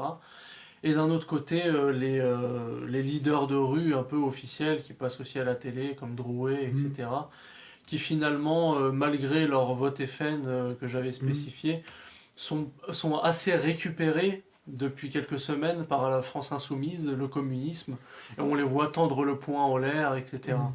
Alors, est-ce qu'on peut parler un peu du RIC, de cette récupération pour cette troisième partie ? Alors, la récupération, effectivement, les partis politiques en place, les partis, disons, institutionnalisés, régimistes, cherchent évidemment à récupérer le mouvement. Ce que n'a même pas fait Marine Le Pen alors que ça lui profitait. Donc Mélenchon... C'était offert. Mais je ne pense pas que ça puisse aller très loin, parce que tous les partis politiques plus ou moins admis par le régime sont démonétisés aux yeux Oui, des en gens. général, ils sont En très général. mal vus par ceux qui manifestent. En général.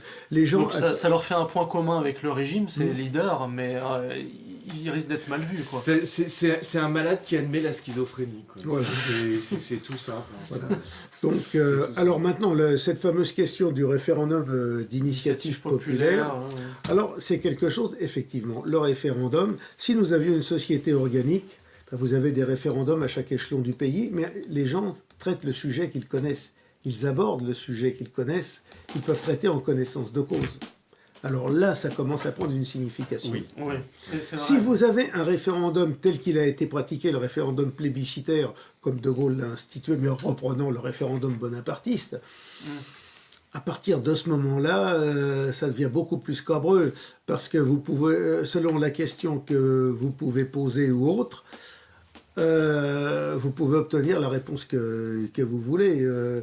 Voulez-vous, je sais pas, voulez-vous plus de vacances ou quoi que ce soit, les gens vont peut-être voter plus facilement oui que non. Est-ce que je veux plus de danettes au chocolat ? Et voilà, bon. Ouais, si ce sont des grandes questions, faut-il passer à la robotisation, etc., c'est vrai que les masses populaires ont peut-être...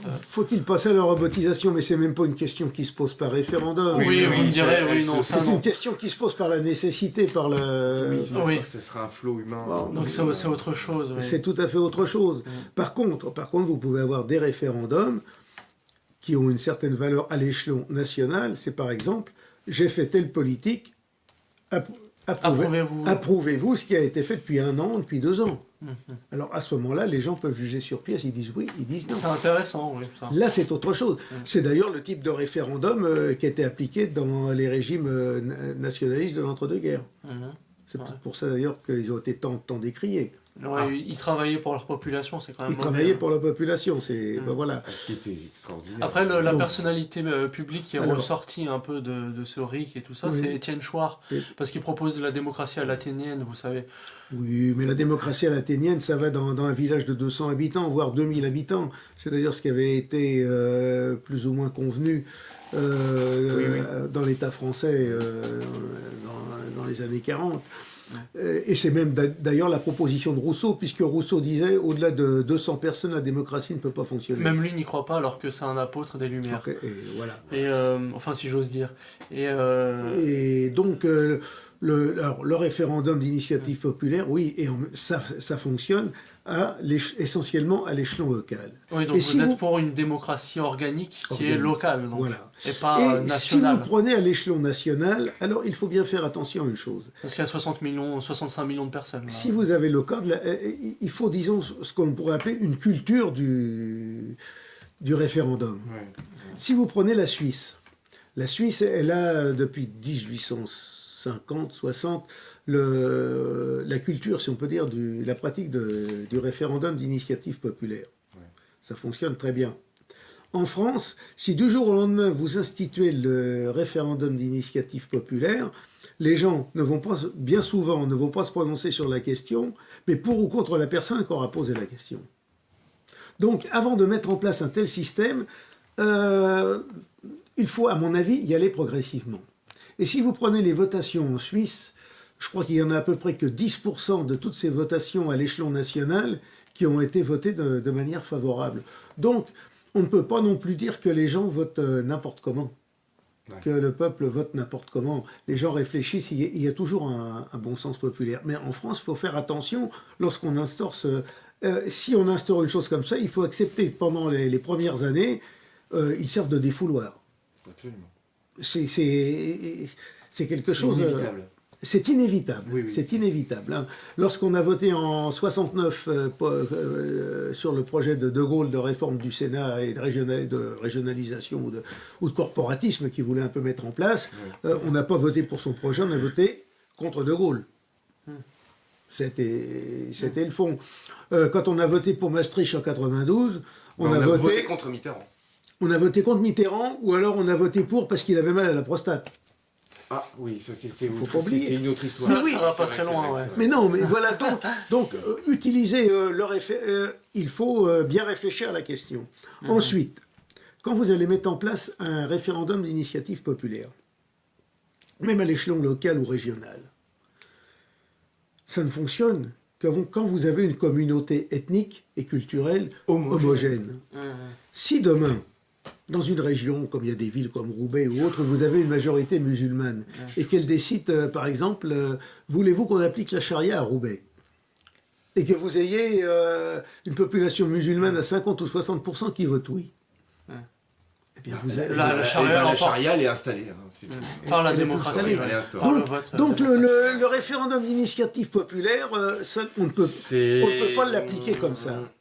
Et je dirais même qu'à la limite, si on a un gouvernement véritablement national, au service du peuple, dans lequel le gouvernement est le mandataire du peuple, à la limite, vous n'avez pas besoin de référendum, parce qu'à ce moment-là, finalement, il y a un accord tacite entre le peuple et la population, et les gens n'ont pas besoin de déposer un projet pour contrer la politique du gouvernement, sauf accessoirement ou marginalement. C'était nos anciennes institutions françaises étaient fabriquées comme ça. Elles ont été conçues de cette façon-là, pour que le citoyen n'ait pas à se poser la question toutes les 5 minutes de savoir quel sera le prix de la contredanse. Donc la réponse au problème, disons, de démocratie qu'on peut avoir chez nous, c'est moins... qui est assez forte d'ailleurs. Oui, et c'est moins dans le RIC, le référendum d'initiative citoyenne ou référendum d'initiative populaire, que dans un changement total de régime, dans l'abolition de la démocratie inorganique que nous avons actuellement,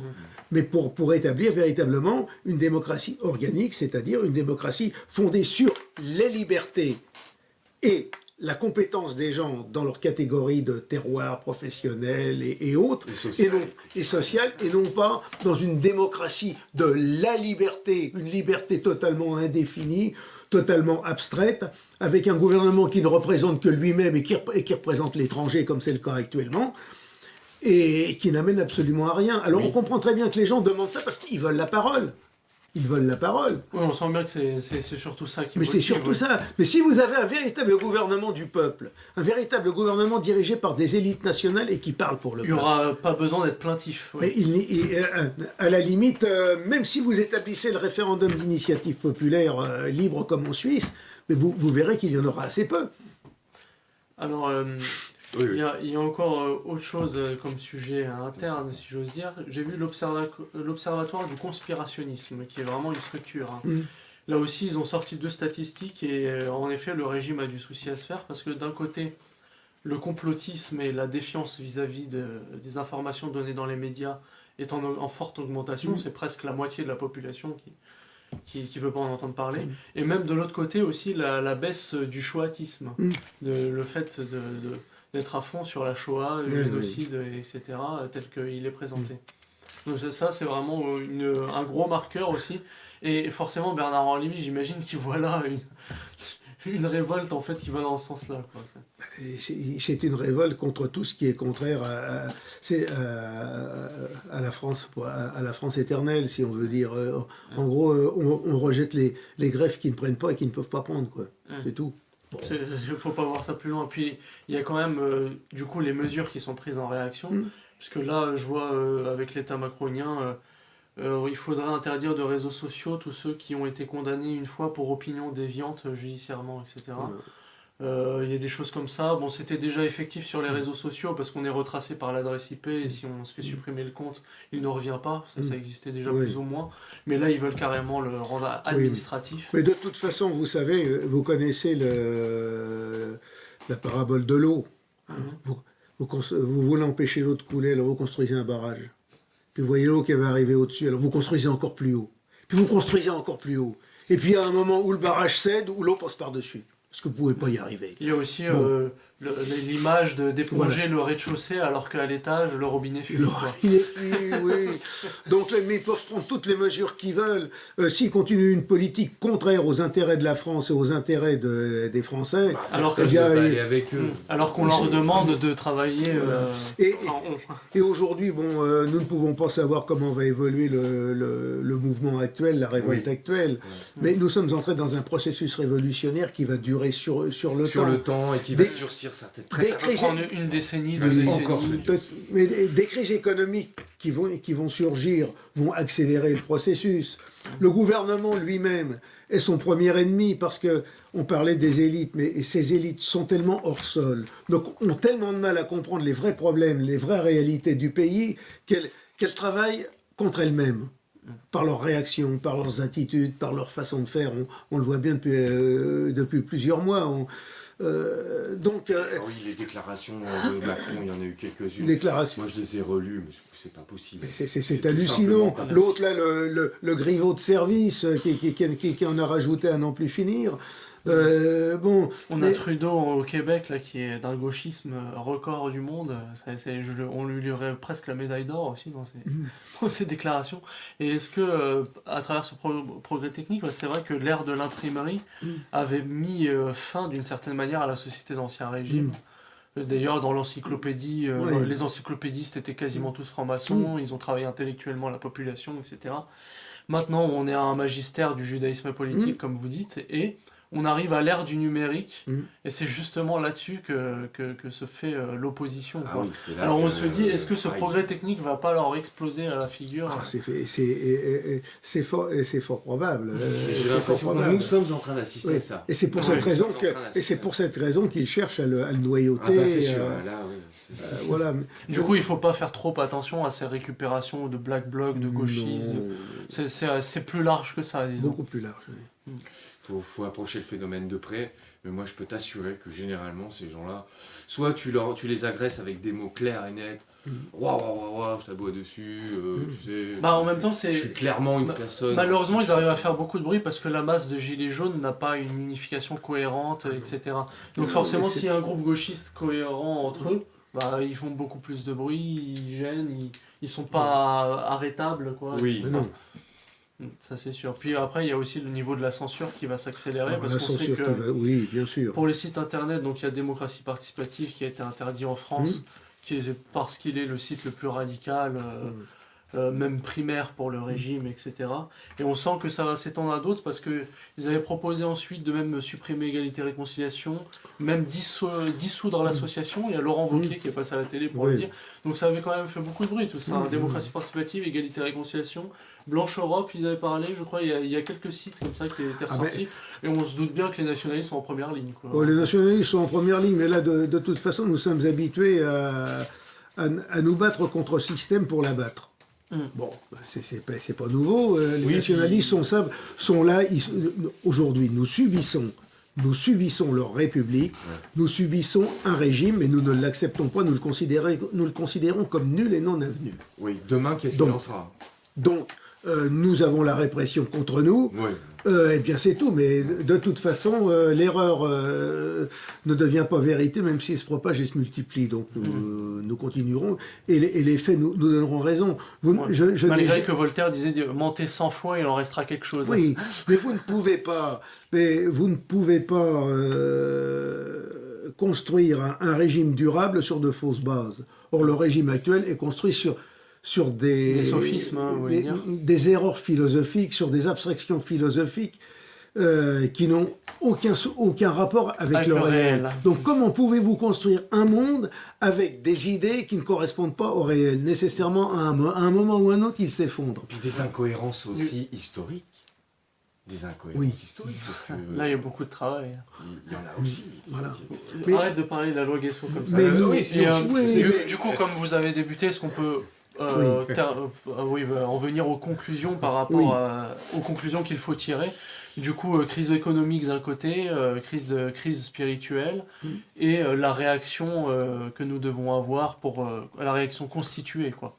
La réaction constituée. Alors, le fond du problème, c'est déjà le problème spirituel, qui est un problème à long terme, parce que quand vous avez une église qui elle-même ne croit plus en ses dogmes ou les a à moitié détruits, il est difficile... Là, vous pensez à Bergoglio, alias le pape François, quoi. Voilà. Bon, et puis même, ça remonte à très très loin. Ça remonte à très très loin. Alors, le problème de la foi catholique, c'est tout simplement... c'est que l'Église, pendant longtemps, n'a pas trouvé la parade au discours, disons, des Lumières. Elle n'a su qu'avoir des propositions de condamnation, mais jamais d'argumentation. Ils n'ont jamais su trouver véritablement le discours. Ils n'ont pas fait d'efforts. Mais aujourd'hui, même, vous avez des prêtres dans la tradition qui, lorsque vous leur parlez de présenter les choses autrement, sont par certains côtés paniqués, tout simplement parce que ça ne correspond pas à ce qu'ils connaissent ou à ce qu'ils ont appris. Donc, de ce côté-là, il faut arriver à trouver la parade et à expliquer les choses autrement. Il y a aussi ce blocage, c'est la confusion entre le spirituel et l'intellectuel, qui date en gros de l'époque scolastique de saint Thomas d'Aquin, où c'est la raison qui a dominé le spirituel et qui n'existe pas dans l'orthodoxie, où finalement c'est une foi peut-être naïve, peut-être débordante et autres, mais qui est tellement vivante qu'elle fait que les idéologies des Lumières, le rationalisme, n'a pas eu prise sur l'essentiel de... c'est la critique aussi, même dans l'Église catholique, de Saint-Augustin ou le scotisme, là, l'augustinisme et le scotisme. Oui. Alors là, il y a tout un mouvement là-dessus. Bon, ça, c'est un problème de fond qui ne va pas se résoudre tout de suite, et ça demande un travail de réflexion théologique, de réflexion spirituelle, philosophique. C'est un travail de très longue haleine. Ensuite... Crise économique. Alors, il y a la crise économique. Parce que vous me disiez aussi que, par exemple, l'oligarchie financière avait préparé volontairement dès mars 2017 la crise d'octobre. De 2007, oui. 2007, oui, pardon, oui. oui. Certains Celle ouvrages sont d'octobre parus qui vous expliquent que la crise d'octobre 2007 avait été préparée, disons, dans un petit comité. La crise des suprêmes avait été préparée dès le mois de mars 2007 en petit comité pour être prévue pour le mois d'octobre. Donc ils ont mis leur argent à l'abri et l'ont De même appliqué. que la crise de 29, vous prenez les ouvrages d'Eustache Mullins. Mullins qui vous expliquent que la crise de 29 avait été programmée pour octobre en petit comité à partir du mois de février ou mars 1929.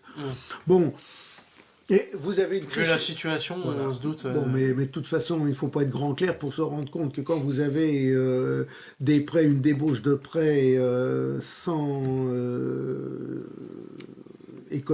richesse économique en face, qu'à un moment ou un autre, le système est un château de cartes qui va se casser la figure. Bon, alors vous avez cette crise économique, vous avez les problèmes migratoires, les problèmes des sociétés pluriethniques comme nous sommes devenus, et qui sont des sociétés, disons, sources polymogènes, c'est-à-dire des sources de guerre, des sources de conflits, des états... de problèmes sociaux, de problèmes en général. Bon, donc nécessairement vous allez avoir les erreurs de nos dirigeants dont je parlais tout à l'heure, donc à un moment ou à un autre, vous allez avoir une situation explosive ingérable. Bon. Et alors, il y a deux choses dans le monde. Il y a ce qui dépend de nous et ce qui ne dépend pas de nous. Ce qui ne dépend pas de nous, c'est l'évolution complète du système et nous échappe. Ce qui dépend de nous, les Français non rognés, ceux qui savent qui ils sont, ce qu'ils veulent devenir, ce qu'ils veulent préserver et redonner à la France, eh bien c'est tout simplement de se former, de s'organiser et de se Là, vous regrouper. paraphrasez donc Épithète. Je paraphrase Épictète, oui. Mais, Deux camps de l'histoire. voilà. Mais c'est ça, il y a ce qui dépend de nous et ce qui ne dépend pas de nous. Nous, ce qui dépend de nous, Français non rognés, nationalistes et autres, c'est de nous regrouper. C'est de nous regrouper, de nous fédérer, de faire taire nos petites querelles. Parce que parfois vous avez des querelles d'ego qui ne sont pas importantes par rapport à tout ce qui nous unit, par rapport à tous les problèmes. Il faut surtout créer aussi des médias pour former les gens, parce que beaucoup de personnes, à leur corps défendant, même si elles cherchent le savoir, elles vont avoir un mal fou à le trouver, d'autant plus que... Pour informer aussi. D'autant plus que leur travail, leurs activités, leurs déplacements, leur famille et autres ne leur laissent peu de temps, ils ne vont pas courir à chercher une information difficile à trouver. Donc c'est un travail de formation, c'est un travail de diffusion, et en même temps, à travers cela, recruter une élite, former une élite, un noyau. Le souci du bien commun qui est issu de la Voilà, population. une élite qui à partir de là formera d'autres personnes et qui permettra à ce moment-là de reconquérir les armes et à terme de s'emparer, de reconquérir le pouvoir. Parce qu'il ne faut pas oublier une chose. Un jour, le système va s'effondrer. Vous allez avoir une fenêtre d'action, une fenêtre très courte. Oui, peu de gens pourront s'en... Si vous n'êtes pas préparé à cet événement, pour vous engouffrer dans cette ouverture, il vous passera sous le nez. Ça vous passera sur le nez et après, eh bien, vous n'aurez plus rien à faire. Donc voilà comment les choses se présentent. Ça va se dérouler. C'est ce que Clausewitz a appelé le coup d'œil d'ailleurs, mais il faut s'y préparer. Oui. Il faut s'y préparer. Donc aujourd'hui, le travail, c'est former une élite nationale de Français. Quand on lit un petit peu la Bible, excusez-moi, mais ça y ressemble un peu là. On est vraiment dans vous savez, les... Se préparer, l'ascète, c'est-à-dire en fait être sain, etc. Mais les recettes dans l'histoire, elles sont toujours les mêmes. D'être prêt en fait à passer des épreuves que d'autres ne peuvent pas passer, c'est ça en fait surtout le message que j'ai retenu de la Bible quand même. Voilà. Il faut savoir justement se former, avoir ces gens qui seront inaccessibles au découragement, qui penseront tous en même temps la même chose, un petit peu comme nos dirigeants de la société de la superclasse mondiale, et qui pourront agir sans vraiment se concerter. Sans se concerter, on pensera la même chose. Et après, le pouvoir, nous, personnellement, c'est pas qu'un poste nous intéresse, c'est plus l'idéal, le bien commun, quoi. Bien, nous sommes les maillons d'une chaîne. Nous essayons de faire ce que nous avons à faire, mais la seule chose, c'est que nous savons qu'il y a une tradition de plus de 2500, 2000 ans au minimum, et beaucoup plus si on compte l'époque celtique. Et nous sommes les maillons de ces chaînes, et nous devons le transmettre, et nous devons aller au-delà. Sachant très bien que si nous sommes un maillon faible, eh bien la chaîne cassera. Donc nous devons nous renforcer et permettre. Et le travail que nous avons à faire aujourd'hui, c'est ça. Donc, et après, sur la conclusion de l'émission avec Lesquin Benedetti, est-ce que vous plancherez aussi sur ce fait de dire il y a un échec de la révolte des Gilets jaunes et il faut donc une révolution parce que c'est plus profond? Mais le mouvement des Gilets jaunes, c'est pas un échec, c'est simplement l'enclenchement d'un processus révolutionnaire qui va se développer au fil des années.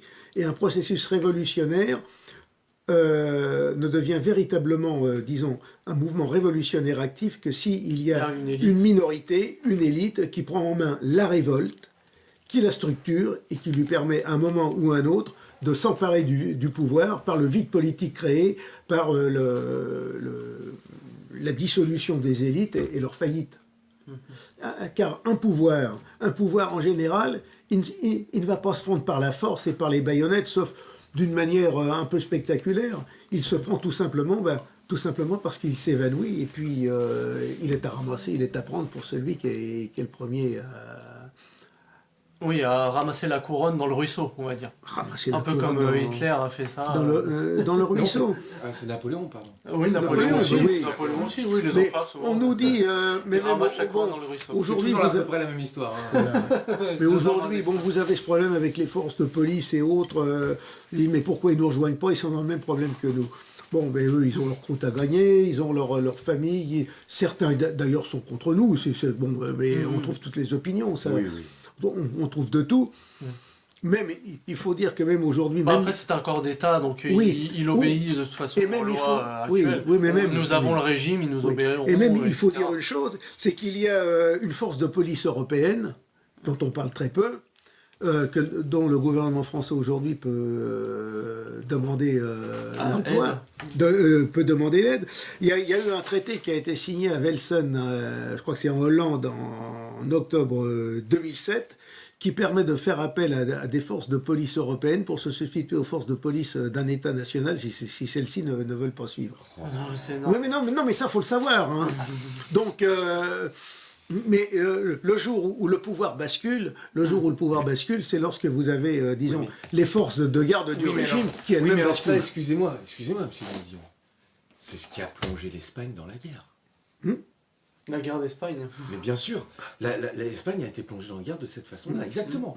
C'est-à-dire, ils sont arrivés, en fait, on a injecté des corps d'armée, etc., qui venaient de nations étrangères, qui étaient constituées de nations étrangères. C'est vrai que Franco a ramené les Marocains pour réprimer les Espagnols communistes. C'est assez fort. Et il y a des chants communistes espagnols qui sont, entre guillemets, patriotes, dans le sens où ils disent les morts reviennent pour nous conquérir. Ça risque de se signer une réconciliation avant l'heure. Mais là, de toute façon, effectivement, la plupart de nos compatriotes ne savent pas qu'il y a cette force de police européenne qui peut être appelée pour se substituer aux forces de police françaises si celles-ci et qui vont obéir à des ordres. Bon, déjà, celles de l'État français, de toute façon, vont obéir à des ordres bizarroïdes actuellement. Donc, mais c'est encore un échelon au-dessus. Ouais. Et est-ce que vous pouvez rappeler un peu sur le principe de décohérence, comment vous l'appliquez à la situation Le principe de décohérence, oui. Le principe de décohérence est un principe appliqué en physique. C'est-à-dire que quand vous avez la physique quantique, on vous explique qu'au niveau microscopique, vous voyez tous les éléments qui s'agitent, les molécules qui s'agitent, et sur cette table-là où nous sommes. Et des séquences. Voilà. Et pourtant, lorsque vous voyez la table elle-même, le bois, il est extrêmement stable. Il est stable. Et alors, la théorie physique vous explique qu'à un moment, il se produit ce qu'on appelle le principe de décohérence, c'est-à-dire une stabilisation de tous ces éléments qui fait que le désordre quantique disparaît pour vous donner la stabilité. Et quand vous regardez l'évolution des sociétés, vous voyez bien que vous avez des mouvements, les gens entre eux qui se parlent, vous avez des gens qui copinent même d'ethnies différentes, de pays différents, qui vivent ensemble l'un à côté de l'autre et autres. Vous avez l'impression d'un melting pot. De quelque chose de tout à fait désorganisé. Et finalement, quand vous regardez sur la longue durée à travers l'histoire, vous voyez, les gens se classent d'un côté ou de l'autre, les déterminismes de civilisation, les déterminismes d'intérêt national se retrouvent sur le long terme. Eh bien, aujourd'hui, je pense que nous en sommes effectivement dans la situation. À ce stade, petit à petit. Nous avons effectivement cette lutte de civilisation. Les gens se rencontrent, discutent, mangent, rient ensemble, même font des unions et autres. Et quand vous regardez sur la longue durée, eh bien, finalement, à un moment ou à un autre, vous êtes obligé de vous classer dans un camp. Oui. Ou vous êtes dans le camp A ou dans le camp B, mais vous ne pouvez pas être au milieu. Et justement, je fais ce parallèle entre ce principe de décohérence en physique, entre la physique quantique et puis la physique newtonienne, qui est celle que nous connaissons, et l'histoire des civilisations qui est faite de mouvements quotidiens ce que vous êtes en train de dire par là, c'est que la division de la cellule, elle est un petit peu plus compliquée que ce qu'on veut bien le croire par là. C'est-à-dire que ce n'est pas une unité qui se divise en deux, c'est déjà plusieurs corps qui ont décidé de se mettre à part les uns les autres, quoi. Quelque part, c'est ça que vous êtes en train d'expliquer, hein, non? Non, je veux simplement dire qu'au niveau quotidien, au niveau de base, on a l'impression d'un immense désordre, que finalement... Et qui, en fait, à un moment donné... Et qui, sur le long terme, tout se met en ordre, et on est où A ou on est où B, mais on ne peut pas être entre les deux, et il faut choisir son camp. De toute façon, il n'y a pas de choix, les déterminismes sont pareils. Oui, à la fin, c'est un défilé paramilitaire, quoi. Voilà, mais oui, et vous avez toujours à un moment ou un autre un personnage qui incarne ce déterminisme historique. C'est déterminant. Si vous avez un exemple tout simple, la guerre de 70, on nous a retiré l'Alsace-Lorraine. Pendant des années, on en a, comme disait Gambetta, il pensait toujours, on n'en parlait jamais. Vous êtes arrivé dans les années 1900-1910, le peuple français n'avait pas du tout envie d'aller verser son sang pour récupérer l'Alsace-Lorraine. Au fond. Mais finalement, vous aviez quand même des gens, à tort ou à raison, mais comme Poincaré qui avait ça en tête, et qui ont fortement aidé à influencer la mobilisation des alliances en 14. Et finalement, quand vous regardez la période 70-1918, et même 45 si on veut dire, elle s'est jouée sur quoi? Dans le conflit franco-allemand, sur l'Alsace-Lorraine, la récupération. S'il n'y avait pas eu cette histoire en 70 de récupération de l'Alsace-Lorraine par les Allemands, vraisemblablement on n'aurait pas eu la guerre de 14. Et même 39-45, à la limite, ça a aidé un peu 39-45, avec l'Allemagne dans l'autre sens, quoi. Oui. Voilà, 39-40. Enfin, voilà. Et donc voilà pourquoi il faut structurer cette révolte. Et vous avez fait d'ailleurs, pour ça on peut suivre vos derniers éditoriaux, et même un article en particulier qui est disponible sur le site de la Revue Militant, également du Parti Nationaliste Français, également de France Nationaliste. Il y a plusieurs sites qui l'ont relayé, je pense que c'est même sur Jeune Nation, sur les dissolutions de réponse aux Gilets jaunes à apporter. Ah oui, les dissolutions à apporter. Oui. Ça c'est un article assez phare. Oui, ce sont des éléments de réflexion, d'organisation, oui. Pour essayer de sortir la France des difficultés dans lesquelles elle est actuellement. Et pour juste, comme on a planché un peu sur le thème des Gilets jaunes depuis ces derniers mois, j'ai vu que les différents commentaires, il y en a pas mal dernièrement, généralement positifs d'ailleurs. Et il y a quelques critiques constructives quelquefois où ça m'avait amusé, il y en avait un qui pensait que vous ne critiquiez pas assez l'Union européenne, notamment de dire que la zone euro est possible en fait du moment qu'on mène une égalité des territoires, etc. Un peu comme la France l'a fait pour unifier son territoire. C'est un petit peu ce que j'ai dit tout à l'heure. Oui, vous l'avez dit dans l'entretien d'ailleurs. C'est pas des trolls à Asselineau qui t'ont... c'est possible. Mais c'est les trolls de l'UPR. L'Union européenne, mais bon, l'Union européenne, aujourd'hui, l'Union européenne, ce n'est pas l'Europe.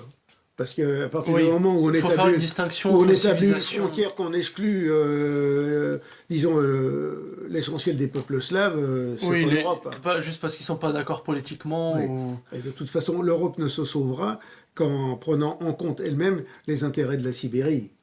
Il ne faut pas l'oublier. Il faut prendre la défense de la civilisation européenne.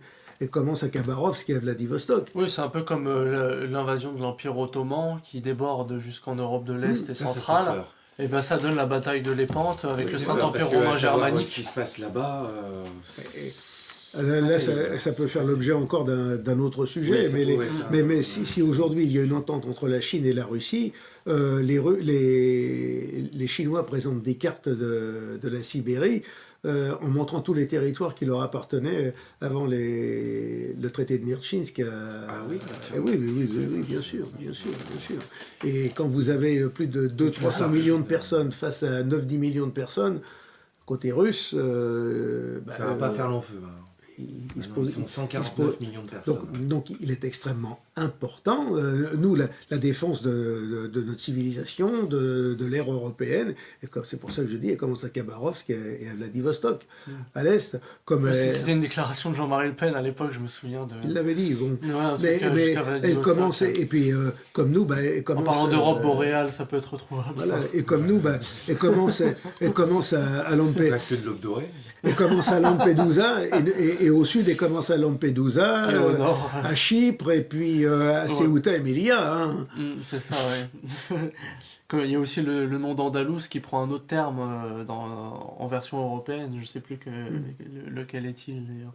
Et dans les critiques d'internautes, c'était amusant, il y en avait une qui, au contraire, critiquait dans l'autre sens, de dire que c'était un petit peu trop franco-centré. Donc, comme quoi, un peu trop européiste, un peu trop franco-centré, finalement, vous êtes un peu des deux, quoi. Voilà. On va dire ça comme ça. Et sinon, la troisième que j'avais relevée, c'était sur le fait d'être un petit peu trop optimiste, il disait... Là où très souvent le directeur des Rivarol, Jérôme Bourmont, est assez pessimiste sur les événements. Vous voyez les bonnes choses arriver. Mais alors à court terme, à vue d'homme, on ne peut qu'être pessimiste. Mais lorsque l'on regarde la longue durée, eh bien, il faut penser que 2000-2500 ans de civilisation pèsent plus que les 2 siècles. Plus que les 2 siècles de républicanisme. De républicanisme et de rationalisme maçonnique, franc-maçon et antinaturel. De ce côté-là, il a bien perdu du terrain. Voilà, bon, mais c'est tout. Et bon. Et encore ces grands déterminismes de l'histoire. Hein. Oui, qui ressortent un peu comme la Gaule de Vercingétorix. Voilà, non, mais la Gaule, c'est un exemple. Il y a eu la bataille de Bouvines aussi, où la population française, là, ça faisait vraiment le début du sentiment national, d'ailleurs. Mais vous avez, on parlait de la Gaule, le terme de Gallia avait disparu pendant au moins 2 siècles. Après la conquête de César. Oui, pendant 2 siècles, on ne parlait plus de Gallia. La Gaule avait disparu. Et puis à partir du IIIe siècle, c'est ressorti. C'est étonnant. À partir du IIIe siècle, oui, c'est ressorti. Donc, mais vous avez des déterminismes.